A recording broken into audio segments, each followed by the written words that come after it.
সাকিব আল হাসানকে ফেরাতে আরও একবার চেষ্টা করতে চান বিসিবি সভাপতি। কথা বলবেন উচ্চ পর্যায়ে। যদি সবুজ সংকেত পান তাহলে থাকতে পারেন চ্যাম্পিয়ন্স ট্রফিতে।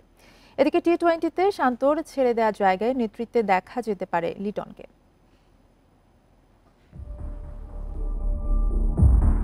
ওয়েস্ট ইন্ডিজ সিরিজ মিস করেছেন, খেলতে পারছেন না বিপিএলেও। অনেকেই বিশ্বাস করেন বাংলাদেশ ক্রিকেটে অতীত হয়ে গেছেন সাকিব আল হাসান। তবে বিসিবি সভাপতি এখনই হাল ছাড়তে চান না। উচ্চ পর্যায়ের সাথে কথা বলে চূড়ান্ত সিদ্ধান্ত নেবেন। বিপিএল চলাকালেই নির্ধারিত হবে সাকিবের চ্যাম্পিয়ন্স ট্রফি খেলার ভাগ্য।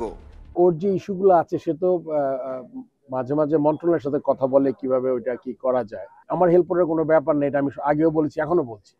এটা শুধুমাত্র গভর্নমেন্ট লেভেল থেকে যদি কোনো ইনস্ট্রাকশন আসে, ওর যেই সমস্যাগুলো আছে ওগুলো যদি ঠিক করতে পারে তাইলেই কিন্তু আমার মনে হয় যে এটা একটা ব্যাপার ডিসিশন নিতে পারে। এই জিনিসটা আমার মনে হয় যে এই বিপিএল এর মাঝেই সিলেক্টরদের সাথে বসে আমাদের ডিসিশন নেওয়া দরকার। গুঞ্জন সত্যি হয়েছে, নাজমুল শান্ত টি-20 ফরম্যাটের নেতৃত্ব ছেড়েছেন। নতুন অধিনায়ক হতে পারেন লিটন দাস।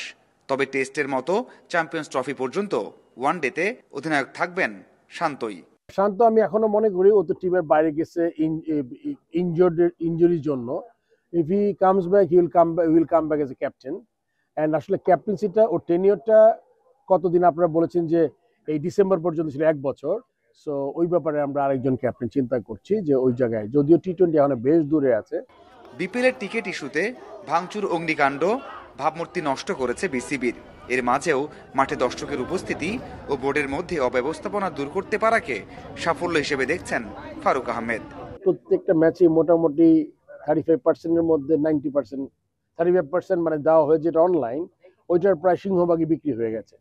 তো সেদিকে বিবেচনা করলে আমার মনে হয় মানুষ আস্তে আস্তে অনলাইনে ঢুকছে। মিরপুরে নিয়মিত হচ্ছে হাই স্কোরিং ম্যাচ। বোর্ড সভাপতির বিশ্বাস এই সাহস জাতীয় দলেও কাজে লাগবে। Oh, top edge again. Mazharul Islam, independent news, Dhaka.